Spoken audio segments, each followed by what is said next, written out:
It's Friday, March 8th, 2024. A lot to talk about today. Before we do, please make sure to like, share, subscribe, hit that bell notification down below so that you are alerted when the newest videos drop. Let's continue to wake more people up. Let's continue to sound the alarms. Share all these videos all over your social media. Share them all over the place. A lot is happening, and the more that we wake up people, the more that people are educated and informed with what is happening, it's going to be a much better country for all of us. Just a few things I want to share today. I printed up some articles, and I want to start with this. I was watching some Fox Business today and some interesting data. They were saying that between December and January, the jobs revisions was 167,000 to the negative. 167,000 jobs revised between December and January. They gave some numbers also between 2021 and where we're at today in 2024. The price of steak is up 30% from where it was back in 2021. Eggs are up 71% from 3 years ago. Your average mortgage payment is up over 59% from where it was back in 2021. And gasoline prices are still up 27% from where they were in 2021. I want to share this with all of you today. I went to the grocery store, and there is nobody that's going to tell me that inflation is shrinking. The only thing that is shrinking is what's in the package at the grocery store. I asked the cashier when I was checking out, what would you say? Give me an estimate. What would you say? What is the percentage of people using some sort of government subsidy? Could be EBT, could be WIC. What is the percentage of people using government subsidy to pay for their groceries? I said 50%. She said no, it's much higher than that. She said 75%, maybe more. Think about what this cashier just told me. This is a major grocery chain. The name of the store is Winco. If you're from the West Coast, you know Winco is huge. I love the store, best prices going, fantastic. But the cashier today told me 75% minimum, more likely higher than that, she said, are using some type of government subsidy to pay for their groceries. That's literally 8 out of every 10 people in that store today using government subsidy to pay for their food. This is not a good sign. This is not a healthy indication of where the economy is right now. Literally, the government is paying for 80% of the people in that store to buy groceries. Not good. Now, I want to share a few more articles. First one coming from CNBC. And comment down below, what do you think about that? That is, and by the way, that's the second cashier in the past year, last 12 to 15 months, that gave me the same number. U.S. job growth totaled 275,000 in February, but unemployment rate rose to 3.9%. First off, I will say this. There will be no March rate cut. That is for sure. Remember, the Fed is data dependent, and I don't believe these numbers. I know most of you don't believe these numbers. They're easily manipulated, but the Fed is going to look at these numbers, and they are data dependent, and they're going to use these numbers. And of course, they are not going to cut interest rates. And these numbers, this 275,000 job number for February, it will also be revised. You know that. Every month from here on out will continue to be revised downward. Here's where the jobs are for February 2024 in one chart. This also on CNBC. Healthcare and social assistance, 90.7 thousand jobs were added in February. Now, many of these are low-paying jobs. Many of these are part-time jobs. And it's a sad reminder just on how unhealthy our population is, and that we're seeing so many people enter healthcare and social assistance because so much obesity, mental illness. But unfortunately, these jobs don't pay a lot, and many of them are part-time. But it's a bad reflection for our population, because we have a very sick population, and more people are getting jobs in this sector because we have so many sick people in this country and so much obesity. But again, these are these really the type of jobs that America is going to rely on to remain a world superpower? I highly doubt it. Number two, of course, leisure and hospitality, usually number one, added 58,000. So more people making coffees, more people working at fast food restaurants, more people working at hotels and resorts. Is this going to allow America to remain a world superpower? Because we have so many people now who have careers in the fast food industry, careers in leisure and hospitality. Not a good sign. And most of these are part-time, low-wage jobs. Number three, of course, government jobs. We added 52,000. This is a terrible sign because guess who's paying for this additional 52,000 jobs in the government sector? You are, and I am. We're paying for this. So more than likely, it will be through taxes. You'll pay more in taxes because we've got to support all these government jobs. So I don't think this is a good sign at all that we have more and more people working for the government, more and more people dependent on the government just to go to the grocery store. Not a good sign. So many of these jobs are, again, low wage, part-time jobs, no room for growth, no room for opportunity.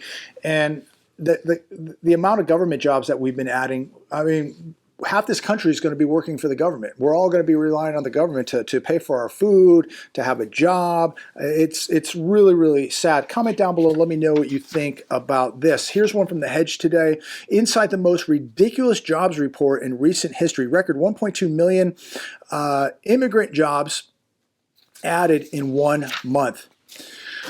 February job numbers. The number of native-born workers tumbled again, sliding by 560,000 to just 129.8 million. Add this to the December data, and we get a near-record 2.4 million plunge in native-born workers in just 3 months. This is very concerning. A record 1.2 million foreign-born workers were added in February. Most of these people were illegal. So here we go with the newcomers. So what do you think about that? Again, these numbers, this data is so manipulated. And you know, how many people now have lost a job but have to go make up that lost job working 2 or 3 other jobs, 2 or 3 part-time jobs? How many people are working a full-time job but yet they're not getting paid enough and they have to go take on a side hustle? So they're working 1 full-time job, 1 part-time job, or 2 part-time jobs, 3 part-time jobs. This is going to end really bad. And you know, when I think about what that cashier told me at the grocery store today, is a real reminder of where we're really at financially, what's really happening in the U.S. economy. Think about how many people are eating because of government subsidy. They're not out there because they can't eat without the help of the government. Think about these jobs today, these job numbers. Manufacturing, we did not see a big increase in manufacturing jobs. We're seeing a loss in manufacturing jobs. And if this country does not begin to manufacture products real soon, if we do not have manufacturing jobs return back to America, these are the well-paying jobs. These are the full-time jobs. These are the jobs that any country who wants to be a world superpower depends on. And we've lost so many manufacturing jobs. And without those type of jobs, we're not going to be a world superpower much longer if we're dependent on leisure and hospitality jobs and jobs in healthcare. It's just not going to happen, or government jobs. It's just a reality, ladies and gentlemen. Americans dish the truth on the president's inflation going up, up, and up. This on Fox Business. Comment down below. I watched the State of the Union address last night. Very, very concerning. I thought it was disruptive. I think the president came across as very angry. Didn't really touch on the important points that needed to be talked about. And I think a lot of people from both sides just saw an angry old man. And I'm not going to sit here and be political, but that's my observation. I would say that I was watching some CNN, I was watching Fox, and that's really what a lot of people were saying on both sides. He came across very angry. Didn't really talk about the topics and important points that needed to be addressed. And so, what do I get out of it? I get that we're going to have more uncertainty. We're going to have more inflation. We're going to have more job losses. And brace for impact, ladies and gentlemen. 2024 is going to continue to slide downhill very, very quickly. President vows to protect Social Security, Medicare, and make wealthy pay their fair share in State of the Union. This on CNBC. Look, that's not going to fix anything. You know, if you tax corporate America, they're just going to pass it on to the average consumer, the average Joe Blow. And then if you really want to be more specific, the wealthy are paying 46% of the taxes in this country right now. You're not going to be able to make a dent in the national debt. You're not going to improve the economy. You're not going to kill inflation unless you do a couple things. You got to cut taxes. You got to cut regulations. You cannot tax your way out of this debt. You cannot tax the rich and think that this is going to fix everything. No, it's not. It's not going to fix anything. They're not going to pay taxes. They're going to pass it on to the people down below. When you go to the restaurants, when you buy their retail supplies off the shelves, when you go to their stores, when you buy their electronics, they're going to just charge you more. The average consumer will get taxed, not the 1% or the top 0.001%. This is not the answer. Create real jobs. And look, a lot of people are not going to sit here and defend the wealthy by any stretch of the imagination here, but they do create jobs. They do pay taxes. And when you begin to tax wealthy, what are they going to do? They're going to shut down businesses. They're going to stop hiring. They're going to close down. They're going to raise prices.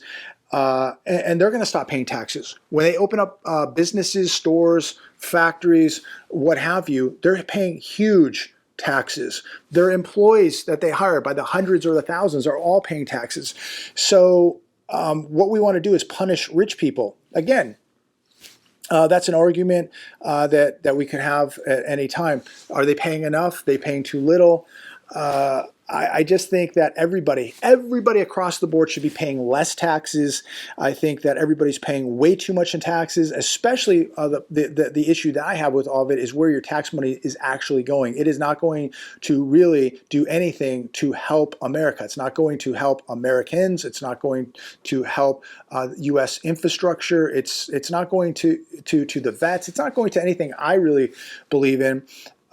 So I think, number one, I'm paying way too much myself, and I don't like where my tax money is going. I don't want it to go to wars. I don't want it going to other countries. I don't want it to go to other people.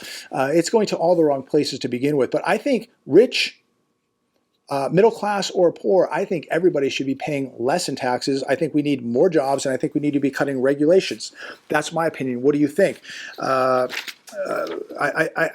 There's not enough money now to pay off this debt. It can never be paid back. You can tax everybody in America. You can tax all the rich. You can double taxes.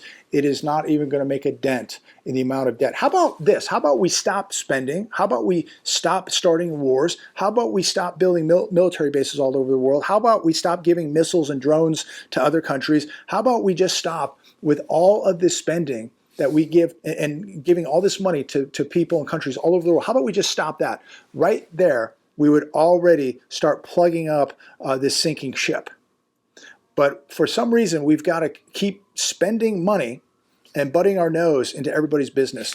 Another one from The Hedge. Economic earthquake ahead, question mark. The cracks are spreading fast. The media keeps repeating the same argument that the American people just don't seem to understand how good the U.S. economy really is. And again, let me reiterate, I was at the grocery store today, and it was extremely expensive. It's still almost every week I go to the grocery store, I can physically see the prices going up on, carrot juice, a V8, vegetables, meat. It just seems to keep going up.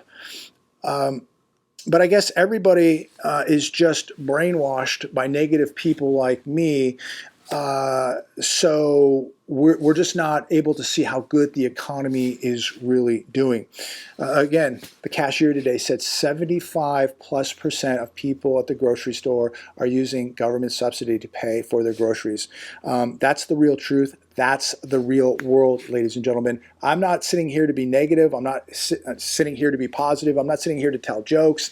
I'm just sitting here to tell the truth. And I hope that people continue to wake up. I hope people continue to think. You can agree, disagree. It doesn't really matter to me. I just hope that you're thinking for yourself. And if you are, I hope that you're taking action and preparing. The real economy is now eclipsing the fake economy. And it was only a matter of time because people are losing faith in the talk. And people, well, they're looking at their bank accounts and they realize that no matter what people on the television are telling them, no matter what a politician is telling them, an economist, it doesn't matter because they're looking at their bank account and their bank accounts are being severely affected right now. So we can all live in this fake bubble and fake world and believe all the fake news that everything's great, or we can live in the real world, step out of the bubble, and realize by just looking at our paychecks, how much we're spending at the grocery store, how much is in your checking account, your savings account, how much money are you actually keeping after you pay the bills. You can't cover this up any longer. The fake economy cannot cover up the real economy any longer. Here's another one from The Hedge today. The financial crisis begins. $7+ trillion injected into the U.S. economy in a 30-month period. And it is amazing that, according to this article, so far we've avoided financial crisis. But have we really avoided financial crisis? I think most people, if they were honest with themselves, would admit that they're in a financial crisis right now. They have no money in the bank. They're dipping into retirement to pay their bills. They're running up credit cards at an astronomical number just to pay for essentials. Many people are behind on car payments, utility payments, credit card payments. Most people cannot afford to buy a house right now. Most people are living paycheck to paycheck. Another number today was 78% of Americans are living paycheck to paycheck. How in the world can anybody sit there with a straight face and tell you or I that this is a booming economy, that the consumer is strong? Wake up, ladies and gentlemen. And I think most people have woken up and realized that this is a very, very weak economy and that we may right now be in a depression. After a long FOMO real estate boom, 0% interest rates, policies that massively subsidized corporate leverage and unhinged a hiring binge. Wow, haven't things changed? Remember when all these companies were hiring all these people? Now they're laying off all these people. 0% interest rates. We had a Fed's fund rate at about 0. You could buy a house at 2.65%, 3%. This caused a bubble now in real estate. You had the Fed buying mortgage-backed securities. Of course, people were getting free money. And they were buying everything under the sun. They were buying the cars. They were out buying houses. All these things they could not afford. And now here we are. And I don't think there's any way out of where we're at. They can cut rates and we're going to have trouble. They don't cut rates, we're going to have trouble. We are going to see massive stagflation in America. It says here, this bailout, an all hands on deck attempt to stop the contagion. It didn't work. And now we are in the beginning stages of a major financial crisis. I think at this point, we are in a depression. Comment down below. Would you consider this a recession, no recession, or do you think this is worse? Do you think this is now a depression? I guess it would probably matter maybe where you're at economically. If you're doing well, no problem. If you've lost your job, you have no money in the bank, you're living paycheck to paycheck, you may think now this is a depression. Think about how many people right now are vulnerable to losing a job at this point, and what are they going to do? They have no money saved up. They have nothing but debt, car payments, house payments, rent payments, credit card payments, student loan payments. They lose a job, big trouble, big trouble. Nobody, I won't say nobody, but a majority of this country, a large majority of this country is not prepared for what's coming. They're not prepared for what is happening right now. And this is why so many people are losing sleep at night. This is why so many people are really at their wits' end, walking the razor's edge. I can see it on people's faces. They're angry. Many people easily triggered because they don't know what they're going to do tomorrow. They don't know what they're going to do tomorrow. And, you know, I've been making these videos for many, many years, and many, many people would question me, oh, you've been saying this for 5 years, you've been saying this for 4 years, you've been saying this for 3 years. Take a look back 3 years, 4 years, 5 years, and compare where we were then to where we are now. I would say that 99% of the people watching this video are quite aware that we all wish we were back where we were 3 or 4 years ago compared to where we're at right now. And we had problems. We had big problems 3 or 4 years ago. But we got bigger problems now, and more people are more unprepared than ever before to deal with a depression, a financial depression. They're not prepared to deal with social chaos, the social disruptions that we're seeing take place, such as crime. They're not prepared to hunker down and deal with a grid down. We're going to have a lot of hungry people out there.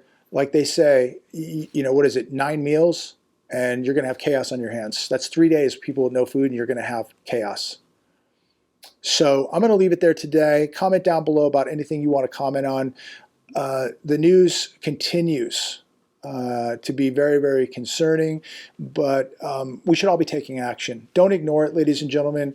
The worst thing you can do right now is ignore what is happening. You need to be taking action. You need to be preparing for you, your family. Make sure you can take care of them, protect them. And some people are going to take advantage of the opportunity because there's going to be a lot of things on sale.